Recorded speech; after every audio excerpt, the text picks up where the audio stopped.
La OMS impulsa una estrategia mundial para eliminar el cáncer de cuello uterino. En el marco de este anuncio, expertos sanitarios han defendido los últimos avances en la prevención del virus del papiloma humano y la importancia de la vacunación frente al VPH, que desde 2006 ha alcanzado ya a 80 millones de niñas y a 20 millones de niños en todo el mundo. Así lo afirman el investigador senior del Instituto Catalán de Oncología y profesor asociado de la Universitat Oberta de Cataluña, Xavier Bosch, y el coordinador de la Unidad de Patología del Tracto Genital Inferior de la Mujer del Hospital Universitario Infanta Leonor de Madrid, Jesús de la Fuente. Hay que vacunar masivamente, en la medida de lo posible incluir a los dos géneros, niños y niñas.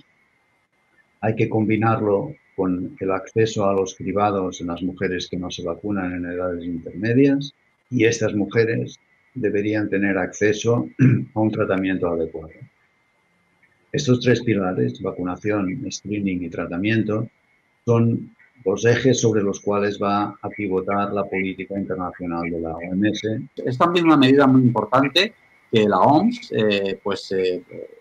ponga claramente las cosas sobre el tapete, de su paraguas para llevar esta iniciativa, y que en definitiva todos y todas vayamos al unísono en esta lucha, ¿no? Por lo cual sí que es una medida que puede sonar muy ambiciosa, pero que desde luego ahora está muy al alcance de la mano. En el debate Últimos avances y evidencias científicas sobre la prevención del virus del papiloma humano, organizado por la agencia EFE en colaboración con MSD, los doctores han puesto en valor el plan de 4 pasos publicado por la Organización Europea del Cáncer para eliminar los virus por el VPH en Europa, y también la reciente investigación realizada durante 11 años en Suecia con 1,7 millones de mujeres entre 10 y 30 años, que demuestra que la vacunación del papiloma humano evita el cáncer de cérvix. Este análisis constituye la primera prueba definitiva, objetiva, de que vacunando a niñas adolescentes las protegemos de los tumores asociados al VPH. Y tenemos la esperanza, y en este caso una esperanza bien fundamentada, de que a medida que pasen los años y tengamos más periodo de observación, llegaremos a demostrar que también se protege del resto de los tumores. Toda persona que haya tenido o vaya a tener relaciones sexuales se debería vacunar frente al virus del papiloma humano, porque todas esas personas estamos expuestas a tener contacto con el virus. Cada año se producen en el mundo cerca de 700.000 casos de tumores provocados por el virus del papiloma humano, cuya prevalencia a nivel mundial se sitúa en el 12% de la población y afecta tanto a hombres como a mujeres.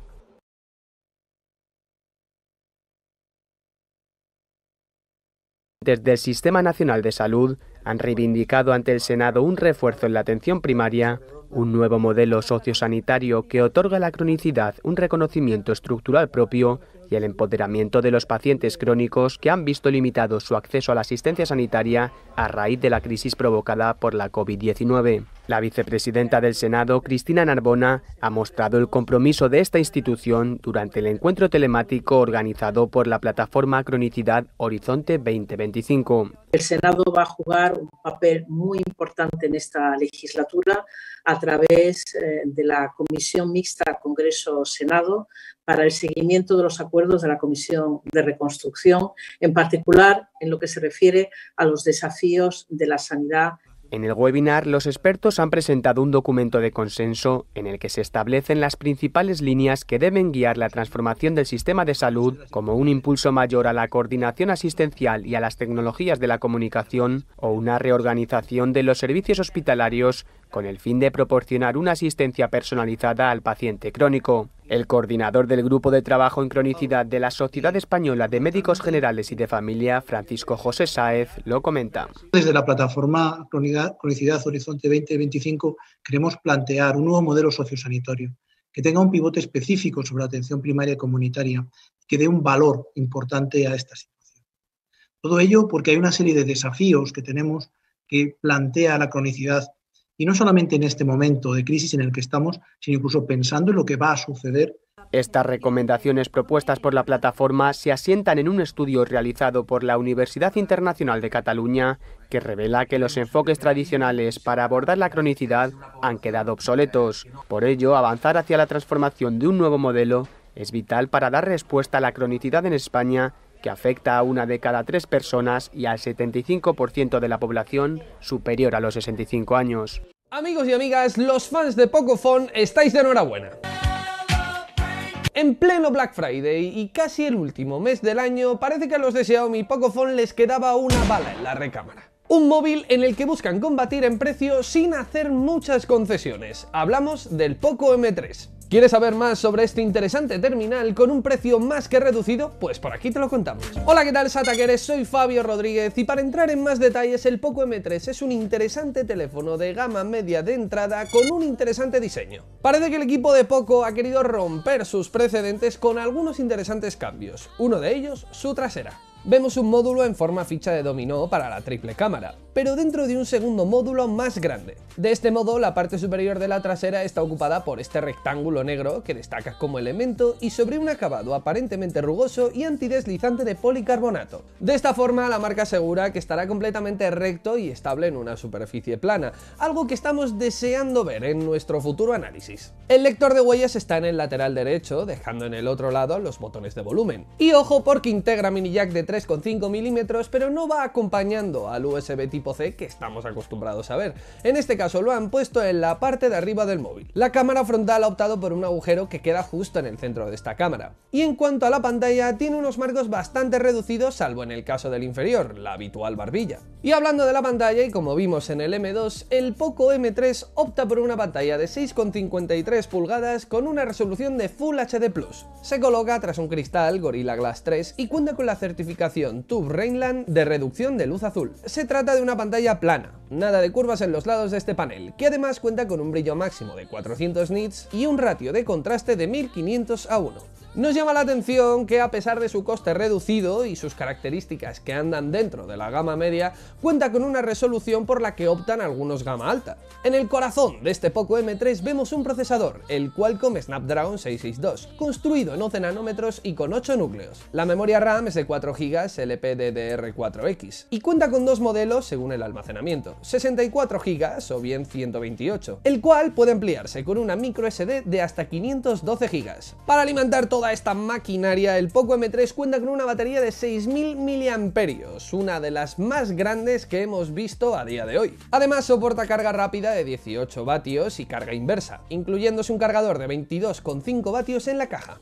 Eso sí, el Poco M3 sale con Android 10 con la capa de personalización de MIUI 12, pero con el launcher Poco. Cuenta también con sonido estéreo con certificación Hi-Res. En cuanto a la fotografía, la marca apuesta por la combinación más básica que vemos en las triples cámaras de los móviles de gama de entrada media, optando por el macro y el sensor de profundidad como cámaras auxiliares. Cuenta con una cámara principal de 48 megapíxeles Super Pixel, con lente 6P con apertura f1.79 y autofocus, un sensor macro de 2 megapíxeles y lente con apertura f2.4, un sensor de profundidad de 2 megapíxeles y lente con apertura f2.4 y la cámara frontal de 8 megapíxeles con lente con apertura f2.05. Además cuenta con las funciones habituales como el modo noche y permite grabar a cámara lenta a 120 fps. Y atención porque viene lo más guay, el Poco M3 estará disponible a partir de hoy. Ya, ahora mismo puedes comprarlo y además con una oferta de lanzamiento. El precio de salida oficial es de 149 € para la variante con 4 GB de RAM y 64 GB de almacenamiento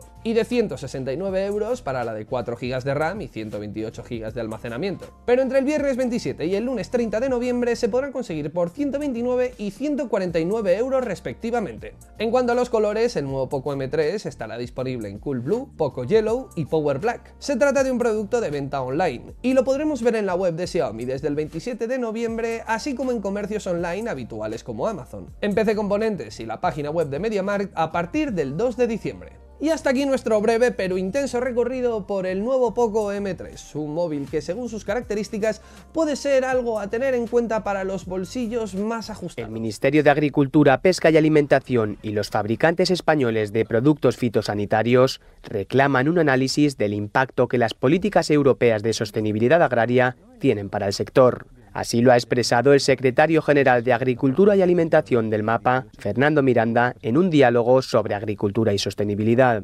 donde todos vamos hacia una economía neutra en la emisión de carbono hacia el año 2050, y la parte que le toca a la agricultura, pues lógicamente la tenemos que hacer fundamentalmente a través de los instrumentos que nos da la política agrícola común, y sobre todo hacerlo dentro del ámbito del camino que ya veníamos recorriendo. El debate ha señalado algunas de las estrategias promovidas para conseguir una economía neutra en emisiones de carbono en 2050, como el Pacto Verde Europeo, el cumplimiento de la Agenda 2030 o la reducción del 50% del uso de fitosanitarios, un camino en el que la innovación y la formación son instrumentos imprescindibles, tal y como señala Manuel Melgarejo, presidente de AEPLA, la organización que representa a las empresas fabricantes de productos fitosanitarios en España.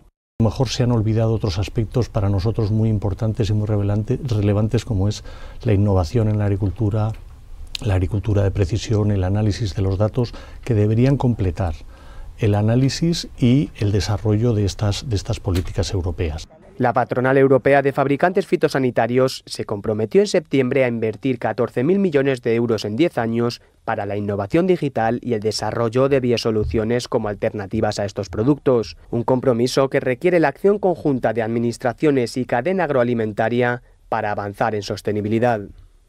Estamos en un punto importante de lo que ha sido la pandemia de la COVID-19 en estos últimos meses aquí en Estados Unidos. Sin embargo, también vemos un poco el reflejo de lo que ha ocurrido en Latinoamérica. Inicialmente se pensó de que en Latinoamérica no iba a afectar tanto como afectó a países como Estados Unidos y Europa, y también lo que es China en Wuhan.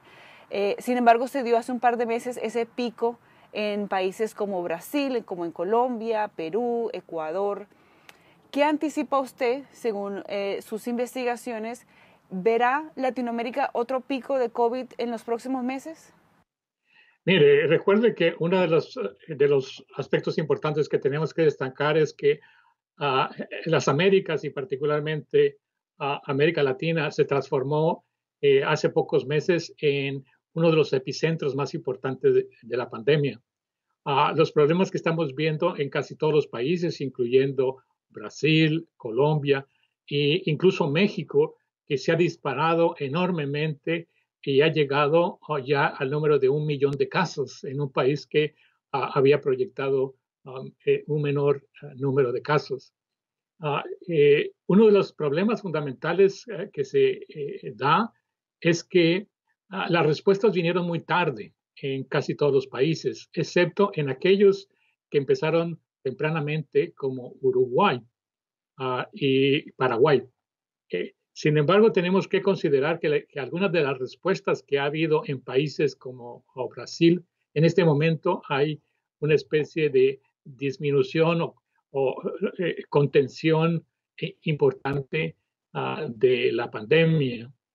Por otro lado, casi todos los países, incluyendo Brasil, México, Colombia, Chile y Perú, han participado activamente en la prueba de las vacunas. Y esto es importante para ver la eficacia y la efectividad de las mismas en poblaciones latinoamericanas. Y esto es un gran avance, ya que miles de voluntarios en cada uno de estos países han participado en algunas de estas vacunas.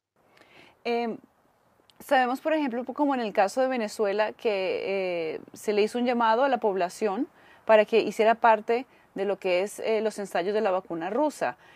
Sin embargo, si usted me puede dar de pronto algunos ejemplos en Latinoamérica de qué compañías y qué cantidad de voluntarios latinoamericanos están haciendo parte de estas vacunas y cómo se da este proceso. Mire, usualmente son coordinadas por los responsables ministeriales, es decir, es a través de la estructura de las autoridades públicas, usualmente son los ministerios de salud, que coordinan dentro de su sistema sanitario las invitaciones a los estados y a los distintos grupos que pudieran participar. En cada uno de los países son varios miles de voluntarios. Y, por ejemplo, la vacuna china, la vacuna de AstraZeneca, la vacuna de Pfizer, Moderna y la Johnson se han aplicado en distintos países. Brasil ha sido múltiples vacunas y acuerdos ha realizado, igual a Chile, igual a Perú y México. En ese sentido, las contribuciones de voluntarios han sido miles, y lo que han tratado de hacer las autoridades sanitarias es reclutar a voluntarios en distintos lugares de sus países, y no solo concentrado, por ejemplo, en áreas urbanas de la capital, sino distribuyen también, no en forma aleatoria, pero sí tratar de tener población joven, pero también población de adultos mayores. Doctor, ¿usted sabe cuál ha sido el país que más ha participado en estos ensayos de vacunas? Yo creo que Brasil. Brasil ha hecho una enorme participación, pero también inversión. La inversión que ha hecho en los acuerdos que ha realizado con distintas vacunas, con el propósito de ya tener precontratos y poder adquirirla en meses inmediatos a la aprobación. En Estados Unidos la aprobación es usualmente por la Food and Drug Administration. A nivel global es la Organización Mundial de la Salud la que da la certificación y la autorización sanitaria para que se pueda instrumentar los procesos de vacunación en el resto de los países. Lamentablemente aquí en Estados Unidos uno de los grupos más impactados poblacionales en donde ha tenido más víctimas de la COVID-19 han sido los hispanos. Sin embargo, también se conoce que los hispanos han participado en lo que es las pruebas y los ensayos de la vacuna.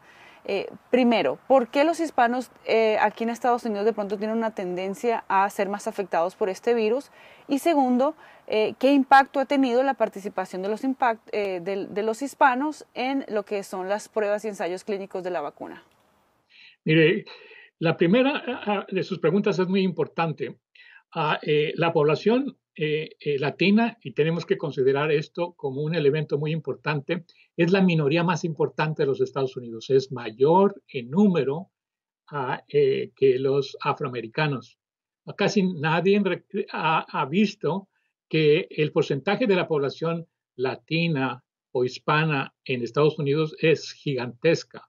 Y desafortunadamente, debido a toda la visión de los determinantes sociales de desigualdades sociales de salud, han sido muy afectados, ya que es un grupo que ha tenido que asumir casi todo el papel de las industrias o los negocios esenciales, y por tanto no tienen el lujo de estar en sus casas, tienen que estar afuera para poder sostenerse. Y la economía norteamericana ha visto que este grupo muchas veces está súper explotado, ya sea en construcción, ya sea en todos los almacenes y en la caracterización de la industria de alimentos, etc.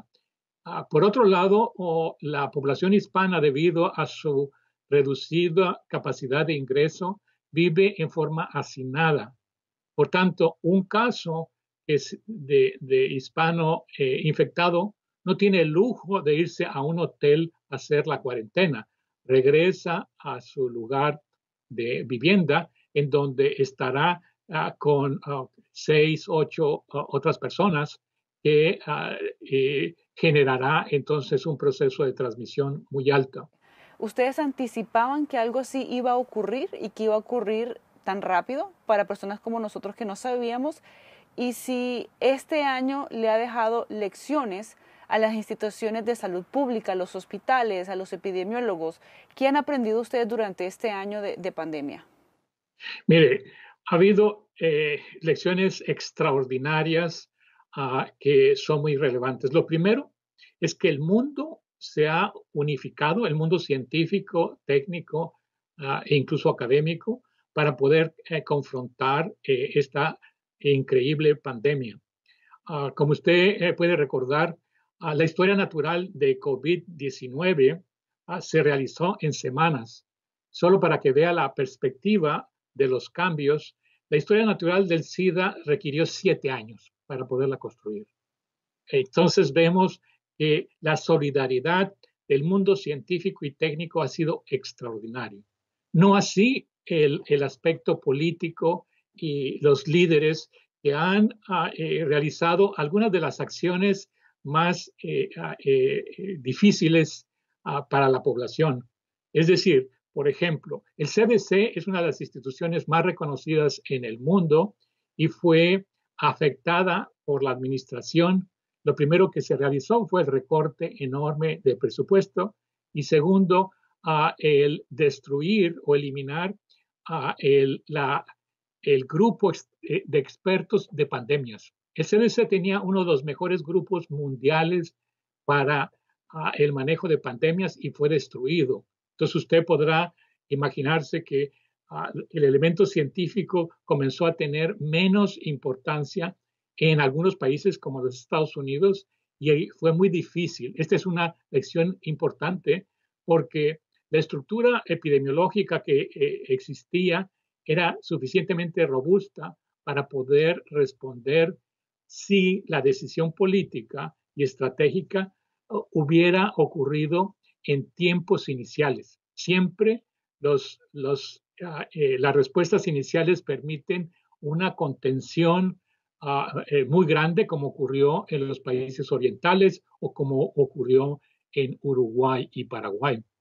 Otra de las lecciones aprendidas es que el hecho de tener el genoma de este virus unas semanas después de la transmisión en China permitió, y esto es muy importante, el poder producir las vacunas que estamos viendo. Sin ese genoma no hubiera sido factible tener estas vacunas en los tiempos tan intensificados, a pesar de haber requerido todas las etapas y fases de eficacia y protección.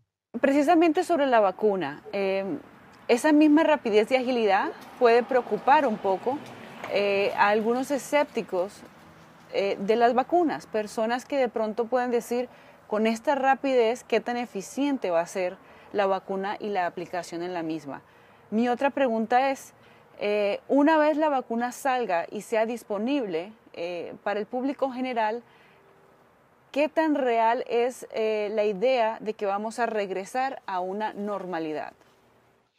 Bueno, hay varios ingredientes o varios elementos que tenemos que considerar. Primero, que los científicos y los expertos en salud pública hemos pensado que no es solo una vacuna, sino se requerirá a nivel global, estamos hablando de todo el mundo, múltiples vacunas y no solo una. El segundo elemento es el costo. El costo de las vacunas en Estados Unidos en este momento no habrá problema, ya que las vacunas de Pfizer y Moderna ya fueron pagadas. Recuerde que $1,5 billones de dólares fueron dados a Pfizer para la producción y compra de los 80 millones de dosis. Igualmente con Moderna, ya los impuestos de la población americana ya se han usado en billones y billones para tener estos millones de dosis disponibles muy pronto. En otros países es un poco distinto porque a pesar de que se han comprado, no es con el volumen que estamos viendo con estas dos vacunas. Otro de los problemas es su distribución.